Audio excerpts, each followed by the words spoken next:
Hello and welcome to Single Sounds. I'm your host, Katie Mack, and if you are looking for a hot date to match the weather today, you've come to the right place.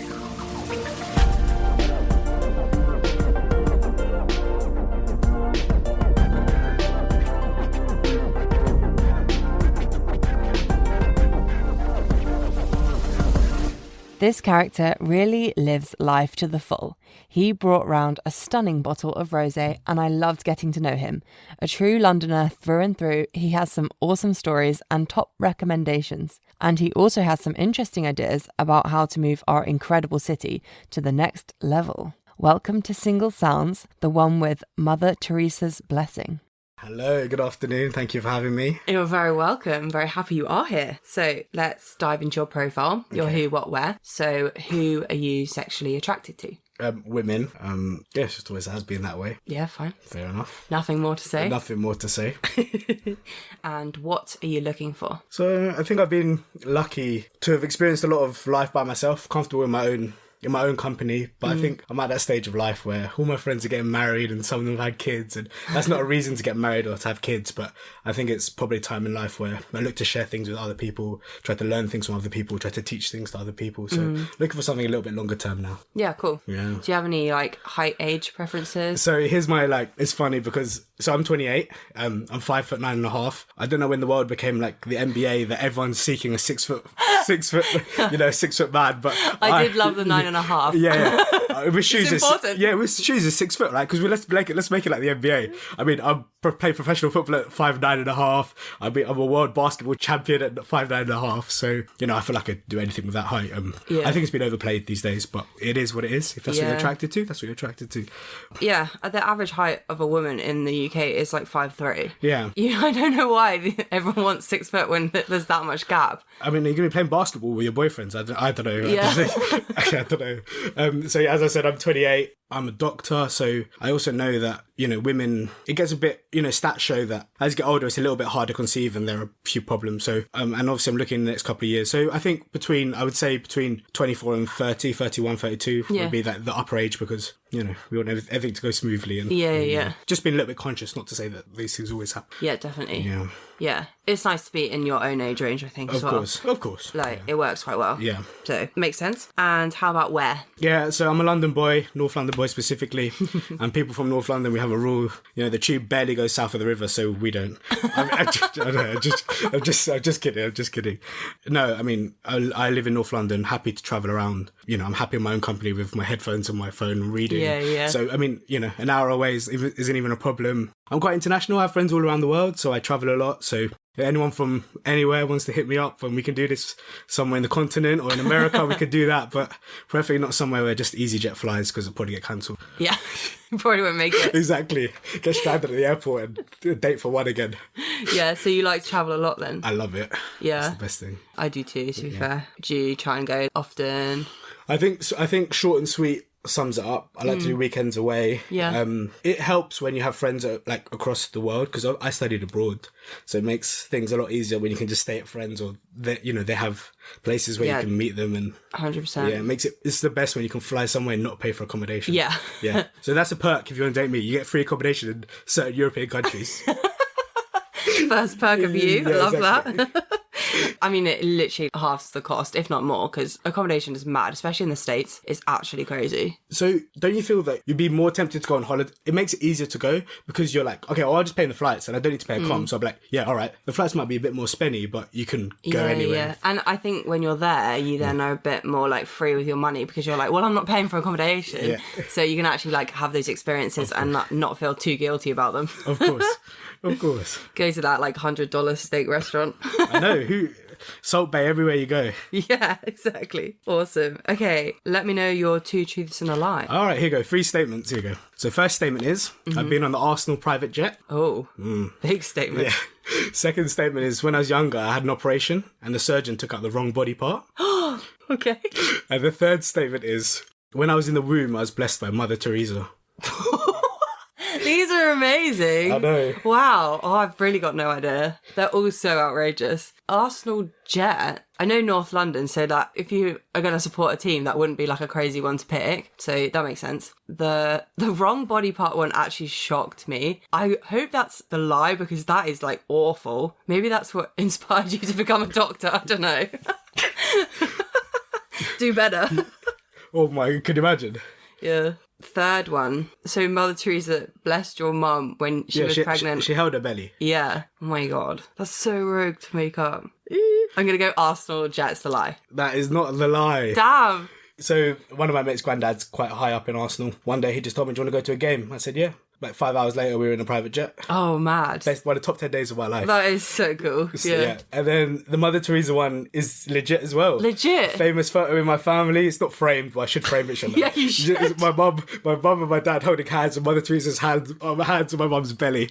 So that's the second perk. I'm blessed. Yeah. Yeah. I bet they thought like you were going to be some like, I don't know, miracle child. So before, I think there's a famous story about 2 days before that. They went to a temple and my mum didn't give this like priest money, and he was like, "Oh, he's gonna be born with like what? You know, he's ridiculous. Yeah, gonna be cursed. Yeah, he's got cursed." And then, so I think they went to the orphanage afterwards to meet Mother Teresa just to like bless it out. Like reverse. Yeah, exactly. To reverse the shaman's curse. That's so crazy that he'd like curse an unborn child. Though. That's what they do for. Sometimes they do that for money. It's really bad. That's so bad. So the lie is the wrong organ. I had an appendicectomy and the appendix was inflamed, but there was also another bit inflamed, so they took out everything. Okay. So yeah, it wasn't the wrong organ, it was actually the appendix. Fine. Yes. Okay, fair enough. They were very good, two truths and a lie, honestly. I was impressed. Thanks. I don't think I was ever guessing that. All those really hard to make up, so Yeah. very, very good. Okay, moving on. All right. I'm excited for this one. Yeah. Let me know your best dating story. So originally we decided it was going to be best, worst and funniest. So it's going to be like a whole story of how, like, you're going to go through all the emotions of this one, right? The roller coaster, I'm ready. I'm ready. You ready, right? Yeah. So it goes from best, well, look, we'll go for it and then you can see the emotions. So it was actually a few weeks ago. Oh, really fresh. Actually, a few weeks ago, a couple of months ago, I was invited to the launch of this high-end Italian brand's fashion collaboration with another high-end Italian fashion brands. Nice. So there's a collaboration. Yeah. Got invited to the launch in Bond Street. Amazing. Just got back from Miami Grand Prix. Didn't have Your life. Just throw it in there. So I haven't been in contact with a lot of people recently, so just sent out basically a broad spectrum of invites to a load of people like, oh, I'm going to Bond Street, there's got this fashion launch, do you want to come? And one of my friends, who was a friend, said, yeah, I would love to come, like, why don't I come? So I was like, okay, I had work the next day and they had an event the next day as well. So we were like, we're going to have one and we're going to leave. Drove to the station, so that's the ultimate sign of one and leave. Yeah. Right? Got to Bond Street, went in there, and my personal shopper met me at the front. Right. Gave me a glass of champagne, gave her a glass of champagne. There was like waiters and waitresses in there because it was an event. He told one of the waiters, like, wherever they go, just follow them and just keep topping up their glasses. Oh, amazing. I mean, great, right? That's the dream. I know. So went downstairs and he showed me the collection. I was like, okay, like, I'm sure he's trying to get me drunk to buy something. Yeah, which probably. actually worked. It's probably like a tried and tested. Like... Yeah, tried and tested method.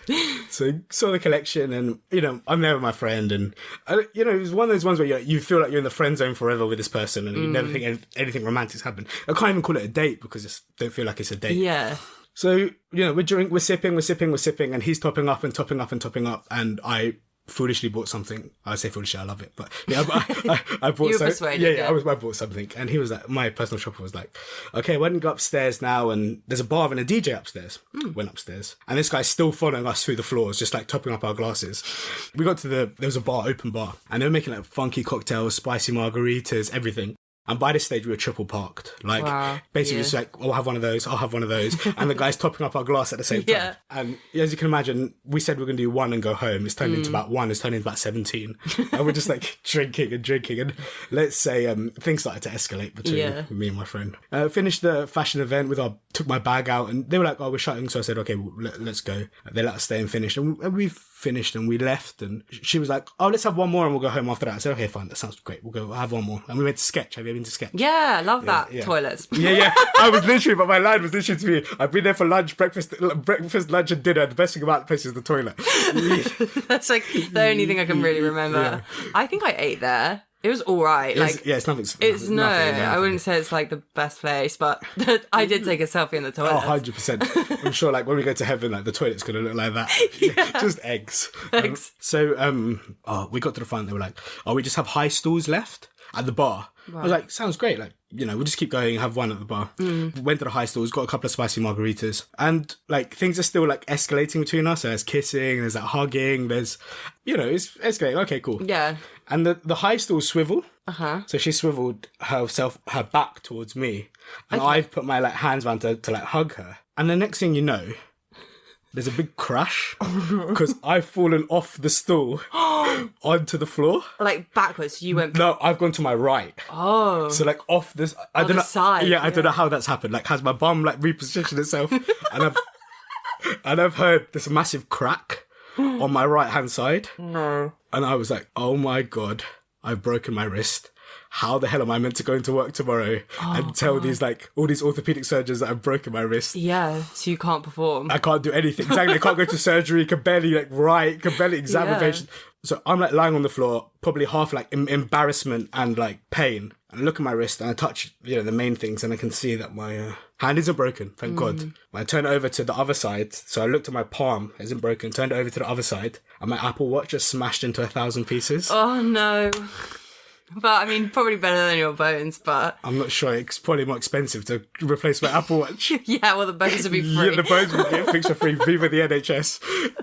Thank God for the NHS. Yes. I forgot to mention this. I've carried her with me. So, like, when I've fallen over, because I was hugging her, I've carried her with me. Oh, gosh. Oh, my gosh. I can imagine the bar people at Sketch were like, what on earth? The music stopped. Everyone's looking at me. Bartender's, like, peeking over like it's like something's happened down their street. And... yeah, so I'm like on the floor, like she's dusted herself off. She's got back to the stool.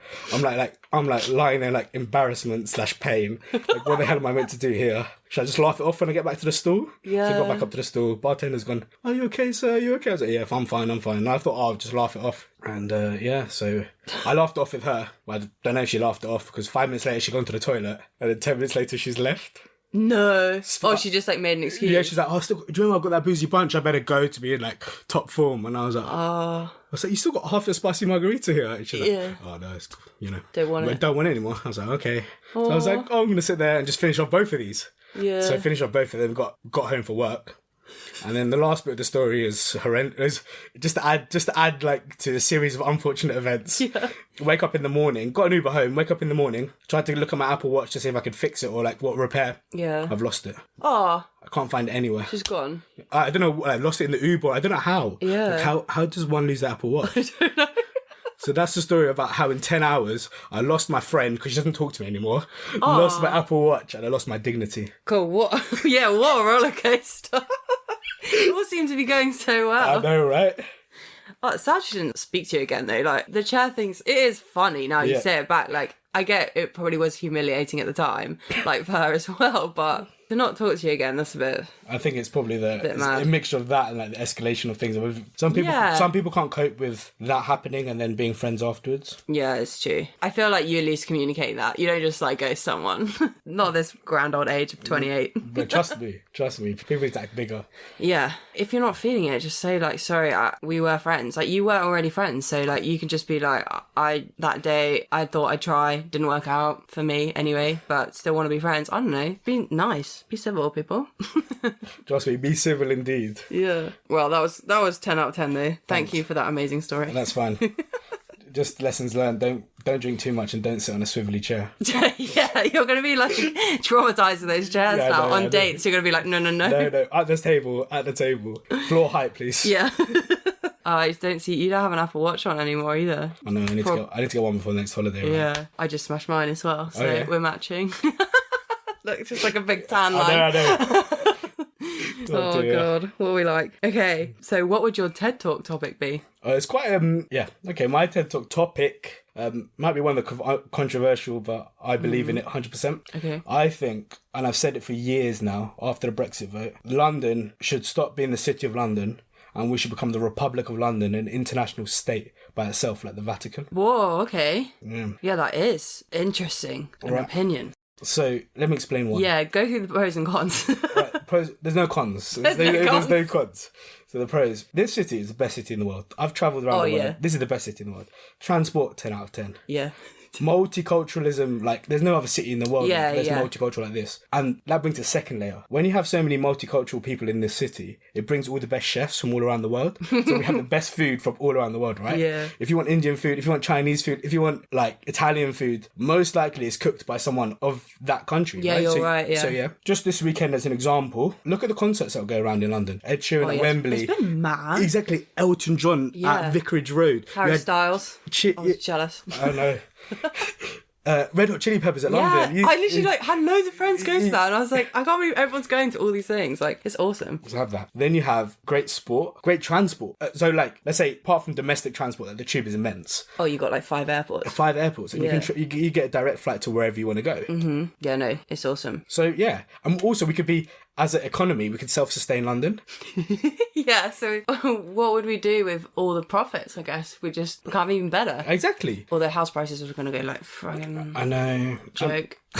I mean, then you don't have those Twitter trolls like going, "Oh, why is the Sadiq stopping crime?" Listen, everyone in London's happy with Sadiq. Like, we're good. And maybe the house prices a bit. Yeah, that's my only bad downside, but it's an interesting idea. I like it. I think after Brexit, I signed about 57 petitions saying London should become an independent state. Really? So it's like there's proper groups like movement towards this. There was a proper movement towards it at that time. I mean, we have 22% of the GDP. We're like self-sustainable. Yeah. I think, people. It's interesting. People always, when people ask me where I'm from, I always tell them London. I identify as a Londoner. We think differently compared to a lot of places around the world. And like, for example, when I was away one time, I was walking down the street and there was a guy from Amnesty International, and he was like, "Do you know what Amnesty International was?" And it was me and my mate, both Londoners, and he was like, I was like, "Of course, like who doesn't know what Amnesty International was?" And he goes, 70% of Americans I ask don't know what Amnesty International is, but everyone from London I ever ask always knows. We're conscious about the world. Yeah, I think you're right. It's because we're surrounded by people from other cultures. Like you're almost forced to learn about differences of people. Like I have friends with all different religions, like ethnic backgrounds, and I think it's so amazing. Like I love it because you learn so much. And the great thing about having friends from, it's the same for me, right?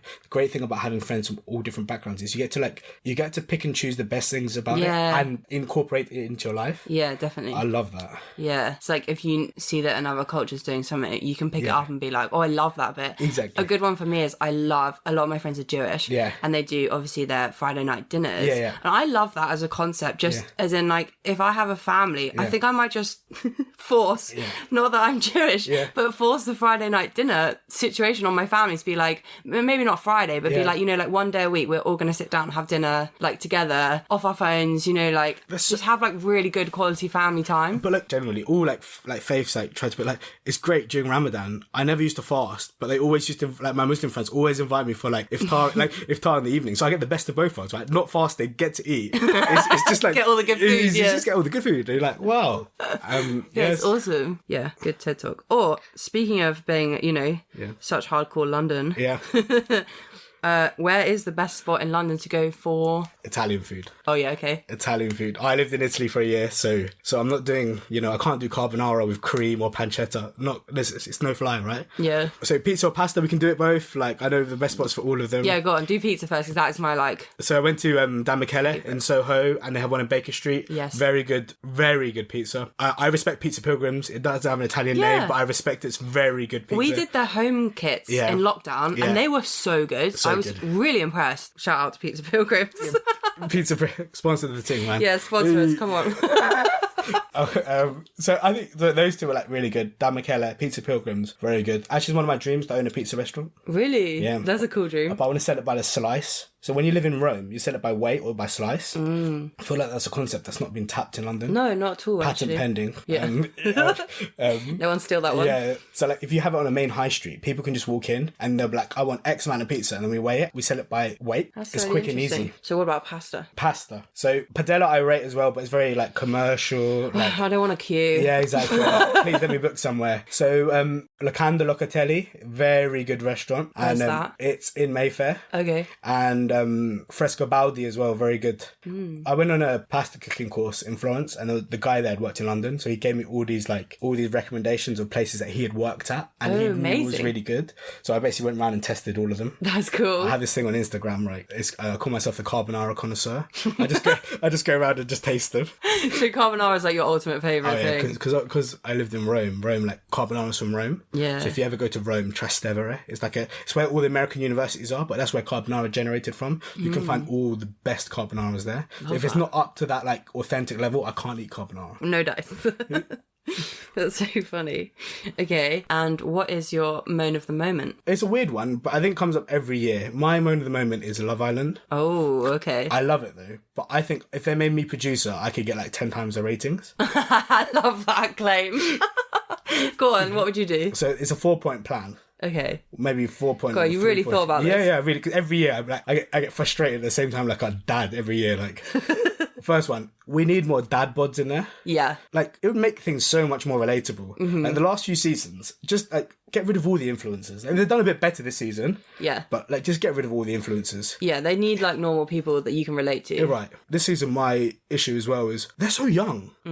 Like, 19, like, you know. Yeah, you're not looking for love, are you? Like, the Twitter stuff about her age was so funny. Have you read, like, some of them? No, I actually haven't. So I was like, how can you be on Love Island having not gone to uni or voted in the general election? Oh, gosh. So Twitter's so savage. Yeah. But it's just also, it's so irresponsible, I think, of the producers to put someone like low tier influencer fame to that level of fame at 19. It's crazy. Like, they're going to have all sorts of mental health problems and you just see it and it's annoying. Yeah. Pick the 30-year-olds. Exactly. They have more like mental like stability, or they know what they want. I think if the concept is for people to find love, I think that's the wrong age group to have it is, exactly. Yeah. And they'd also have just so much more interesting stuff to say. 100%. When people have like, when you've like lived life, you have more experiences to share, more things to do. Yeah, exactly. All my favourite podcasters are 30 plus because like they just have stuff to say that's useful. Exactly. I watch it, don't get me wrong. I think those two. Third point would be, it comes up every year, but I think we need more ethnic representation. Yeah, they don't do great on that part. I keep seeing TikToks flying around about like how they should do it with the percentage of the population though. Yeah. Because it's like, actually, I can't remember what the statistic is, but so much of the UK population is white. Yeah, I get that. That's fair. Because, you know, people make up a certain amount of population and they should do it by, I completely agree, they should do it by percentage. But I think they should do, the key thing that I don't like about it is the coverage that they get. You don't feel like they get enough coverage of, when the ethnic people or people of other, you know, cultures are in there, they often get downplayed and they're like side pieces. Yeah. Where compared to the, you know. That's very true. And then that influences who wins, right? Yeah. Because if you see this couple, you think, oh, it's going great. But the other couple could be going great, but they're just not getting any TV time. Yeah. And they do not split it evenly at all, do they? No. And it's all about, obviously, how much we see determines who wins. Of course. Obviously. Yeah. And I do think, I've thought this before, that they pre-pick who they'd quite like to win, and then they show that more than the others, even if they're not, which is what I found. It's like Dr. Alex. Yes. You know, obviously he got so much airtime. Yeah. And he wasn't in a relationship any of the time. No. So he shouldn't have really got any. Obviously he's funny and whatever, but like they clearly picked him as someone that they really wanted to showcase on their show. Of course. So you can just see it, like, because if he was anyone else that wasn't as interesting, he would have got no airtime. Everyone would have been like, who's he? He's just some random bloke that's chilling in the villa, you know? It's crazy. Yeah, I think, so those are that's a 3-point plan that I could, you know, I could raise Shape it up, yeah. Yeah. It probably could do with like some young people coming in and like modernising it a bit and just making it a bit more. Do you remember like original series of like Big Brother or Love Island? Those were the best. They just threw people in there that just they're really random. wanted to be in there. Yeah. It's the same with all of them though. Like I watched Too Hot to Handle and I really like that. Yeah. But now it's not the same when they tell them that they're in Too Hot to Handle. I'm like, you must know this. Like, you know the show exists. Like someone will like, I've never heard of it. And I was like, bollocks. You're like on a reality TV show. You probably watched all the others. Exactly. I'm thinking like, how thick can you be? You go in there and you see all these Alexas around there in this villa. You're like, surely I'm on Too Hot to Handle. Like, surely. All like these cones. Yeah, exactly. I mean, I think they hide the cones, to be fair, but like, it's just, there isn't many shows like that. I think they're told that they're on like a new one, aren't they? But it's just bollocks. It is rubbish. Okay, and final question. What are your non-negotiables? Yeah, so I can't marry a Spurs fan. No. I'm just joking. Half joke. No, yeah, let's see. We'll deal with it when it happens. I think, have you watched The Ultimatum? Yes. Yeah, so I think my points I took away from that were I believe you can't go into marriage or having kids having any doubts about it. So I think long-term non-negotiables would be marriage and kids, but I split into like long-term and like short-term. Yeah. So like, I think some things we've already gone through them. So like a foodie, I can't have you go into restaurants and having salads. Like, I do not eat that way. Like, just can't have you it. just can't have it. Like, yeah. You can't share my chips, but like you want to split foods. Yeah, like, exactly. Yeah, like try some of theirs. Exactly. Yeah, you don't want to be trying their Caesar salad. Exactly. Oh. It gives me shivers thinking about it. Amazing. I like to travel, so they have to be. Yeah. I'm also like really outgoing and social, so I'm always out doing something, and would like somebody to experience that with me. It's not like every weekend, but I'm an outside not an outside as in adventurous type of things, but I like to fill my weekends. Yeah. I mean, I regret it on Monday, but I love it on Saturday and Sunday. Pushing too hard social, you can like reel it back in. Yes, of course. But then... Because obviously, being a doctor in lockdown, I used to love going to work. People are like, you love going to work? Yeah, it was social at work. Like, yeah, you get to talk to people. And it was socially distanced, like for the narcs that are listening, it was socially distanced.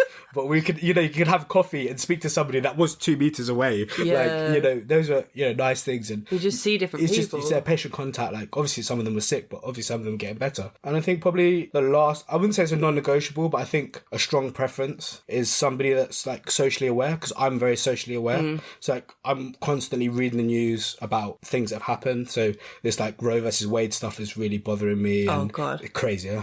I think that was the first news story that I actually cried about when I saw it. Like, it was so deeply horrifying to me and like distressing that I actually like shed tears. And I was like, obviously there's so much stuff in the world that's really upsetting. Of course. But I think that one just really struck me because it was such an obvious decision to me. Like, like natural disasters and stuff like that, people don't influence this. Yes. This was just like people choosing that's how we should live. Well, not us, but American women. I literally just can't. Like, I can't wrap my head around how mad that is. It's crazy, right? So, I mean, it's horrible, it's bad, but I spend my Apple phone tells me I spend 11 hours on my phone a day, but half of that's just reading news and reading like history. And I love just reading on my phone.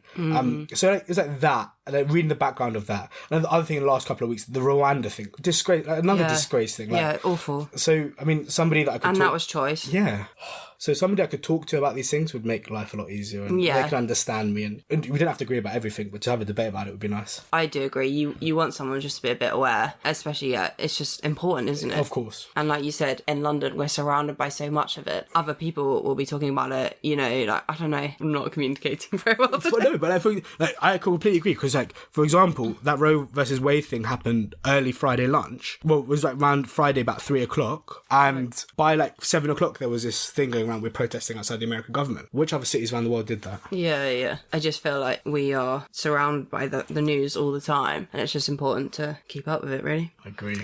Especially on really depressing topics. But we're moving on to bigger and better things. To happy things, which is your bestie work. I sent a few people a few threats thinking it would be them, so let's see if those threats will come to fruition. I'm excited. Ready? Yeah, let's do it. My mate is truly one of a kind. There are so many words to describe him, from fashionista, bougie, family-orientated, loyal. These are just a few words that come to the top of my head. Let's start with the first one, fashionista. This man has more Ralph Lauren shirts than Infernos on a Saturday night. Dior, Versace, Fendi, name a brand and he'll have it. That's not the only thing he splashes out on. Don't get me wrong, he loves the Mackies. But this man also loves to dabble in London's finest restaurants as well. So if you're lucky enough to go on a date with him, then he will make sure you're wined, dined and 49'd. That's right, 49'd. He'll be singing the famous Arsenal song 49, 49 undefeated. He's a gunner through and through, so please don't be a Spurs fan. He's also a jet setter. Even this year, he's been to LA, Miami, Malta, Barcelona. This man is the second coming of Pitbull, Mr. Worldwide 2.0. I've been lucky enough to go on holidays with him, once to his adopted ancestral home of Turkey, and this man was in his element. My mate is driven, he knows where he wants to go, and he also wants to have fun whilst doing it. I think whoever does this journey with him will be a lucky girl. It's one of the few people I didn't send a threat to. Damn. I think he got everything. Yeah, he did. It was very, very good. He even got Spurs in there. I know. It shows that my friends know me well. I think he also, he touched on something I missed about London becoming an independent state. Oh, yeah? We have loads of McDonald's, so I'll be happy with that. Like, got tons of them. I know. Yeah. Like, I used to live in King's Cross and I'd have to walk, like, you know, they're opposite each other on the road. Of course. And I literally, like, would have to walk past both of them. And I was like, I can't not stop now. I'm a big Mackey's fan. Big. Last wedding I went to, it was an international wedding. And a friend of a friend owns all the McDonald's on their island. Mad. And we were very drunk. And I spent half an hour, like, just talking to him about McDonald's. Like, you should bring this burger back. You should bring this burger back. I'll take this one away. Why are you taking this one away? It's like a graveyard of all their, like, ex-products. Exactly. He was like, he was shocked. He was like, how do you know McDonald's from this island so well? And I was like, I'm such a fan. Just a fan of McDonald's. Oh no, to be fair, talking about travelling, like that is one of my favourite things to do. Yeah. Go to McDonald's in different countries. Like the ones in China, mind-blowing. Really? Yeah, they've got rice. What? Yeah. Have you not been? No. Oh my God, I make it a thing that I have to go to the McDonald's if it's like, you know, like very different culture to us. I know, I just go to McDonald's even if it isn't a different culture. Yeah. When I was 18, I went on a cruise with my family around all the Baltic states. Mm-hmm. And I played it off as I was doing an economic test to see how much a portion of chips cost. In reality, I just wanted to go to McDonald's in every country just to say that I'd been. Yeah, you need to try the specials. They're mad, like in different countries. I love it. Is it the best in China? That was just the most different. I was just shocked that McDonald's would have rice. To be honest, like it just. My favourite was the one in Argentina. Really? Yeah, because they're obsessed with avocado. So like every single burger had avocado, and that's like my favourite thing. So I literally was just like living the dream. They'd also have like not McDonald's, but on the streets they just have hot dogs with avocado in it. Wow. And I was just so happy there. They're big foodies, like South America in general. So yeah, their McDonald's was spot on for me. Middle Eastern McDonald's is my favourite. A lot of chicken options because I love chicken in McDonald's. Spicy Big Mac. Sorry, spicy chicken Big Mac. Spicy McChicken sandwich. It's so good. Spicy nuggets. Love it. Also, you having more Ralph Lauren shirts than Infernos on a Saturday night. That was like one of the best lines I think I've ever heard. It's because I'm lucky because I'm from some family in America. I just go there with an empty suitcase and just go to an outlet and just keep like buying them. I wear shirts every day, so to keep having them. But it's a great line. It was so good. I was like, oh, I can just picture it, like the sea of Ralphie in Infernos. Need to branch out now. I can never wear one again after he mocked me like that.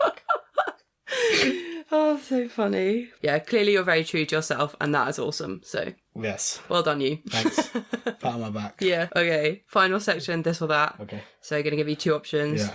Go with your gut. Go on then. Ooh, I picked a hard one to start with. Oh. Yuff. Sorry about this, Rob. All right. Would you rather lose your sight or your memories?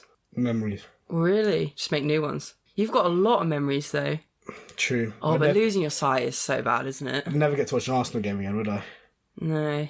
And memories, I'd just be like Cameron. Well, I'd be like 100 first dates. Yeah. Yeah, I think you just have to make new memories. Yeah. Just do it all again. Do it all again. Yeah, fair. Delivery or sit-down restaurant? Okay, can you get... What time of day is it? It's kind of up to your interpretation. It's a sit-down restaurant. Yeah. I like to have... The bit of Italy that I stole from me was... I like long sit-down meals. Oh, yeah. Like, have a little bit of wine, have some limoncello afterwards, have a coffee afterwards, walk around for a bit afterwards, sit-down meals. Would you rather lounge by the pool or on the beach? Good one. It is. It's a tough one. I would struggle with this. Can I have a lounger by the beach? Yeah. Sorry, as in like you can. It's just like if you're at a hotel, it's like a beach hotel. Oh, yeah, it's fine. Do you sit by the pool or on the beach? It'll be by the beach as long as I have a lounger with the asterisk on it because I hate sand being everywhere once I get back from the beach. Yeah, that would be why I normally pick pool. Yeah. So with a lounger, the beach. The beach. Yeah. Fair enough. Is the view. Yeah. We like the view. It's a random one. Would you put the toilet paper going over or under? Under. It's a crime to do it over. Yeah, it's funny how people have strong opinions about that. Yeah, it's a crime. It's a crime. Amazing. Is that like, do you learn that at work or something, or is that just like a preference? No, I remember I see it on Twitter a lot, people saying it's a crime, but I always did it that way anyway. Yeah. So yeah, it's a crime. Would you rather have 10 years with a perfect partner or a year with your celebrity crush? 10 years with my perfect partner. Yeah. Yeah. Something more meaningful. Could be a celebrity, I guess. Yeah. Your perfect partner. Yesterday I was in London. I saw Millie Bobby Brown just walking around. Ooh, I know. that's cool. She's very incognito. Yeah. She's not my crush, by the way. But no, but yeah. She had what? She had like sunglasses. Sunglasses on. Cap, normally. Cap, yeah. But any celebrities I want to date as well, let's go. Yeah. Hit me up. Hit me up, HMU, bro. You've got enough connections, I reckon. Yeah. Okay, final one. Would you rather drink from a toilet or pee in a litter box? Pee in a litter box? I think. Drinking from a toilet. That's very, as a doctor, that's so unsanitary. How could I walk back to my profession doing that? Probably couldn't, yeah. They probably struck me off the record. They struck me off. Can't go back to work after that. Too dirty. Yes, that's dirty, man. Awesome. That concludes the podcast. Oh, thank you. Welcome. Fun. Do you have any final words? I do. I'd just like to say quick thanks to my friends. It can be a bit repetitive often. Me moaning and whinging about the dating world out there, and they're always there to support me. So just a shout out to them. That's nice. It always gets appreciated. It's always appreciated. Never think it doesn't, but that's for them. Thank you. So I'm sure you'll know the process by now, but just in case you don't, if you'd like to date this character, please contact the podcast's Instagram @SingleSounds and DM us to let us know. Thanks for listening. I hope you have a great week. Try not to melt today, and I'll see you next Tuesday.